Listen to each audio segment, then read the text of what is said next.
बिर्ला बरोबर तुमचं जे टाईप झालं, आता ही जी शाळा होती हे टाईप कधी झालं?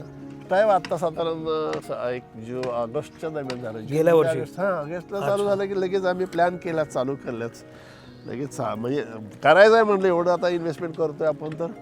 पण मग बिर्ला सोबत तुम्ही शाळा सुरू करणार? हो, बिर्ला सोबत शाळा चालू. या शाळेमध्ये काय असणार आहे? ह्याच्या शाळेमध्ये नर्सरीपासून इंग्रजीमधलं शिक्षण आणि जगातलं आहे शिक्षण.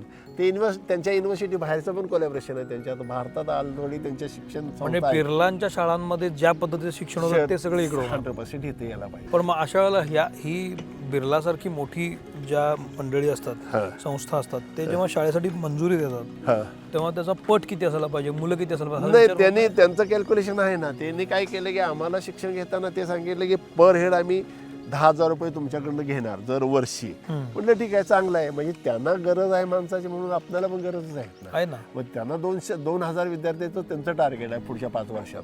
म्हणजे 2 कोटी रुपये ते आमच्याकडे मिळवण्यासाठी ते पण पडणार आहे. बरोबर, ते शिक्षक देणार आहेत. हा विचार मी केलेलाच आहे.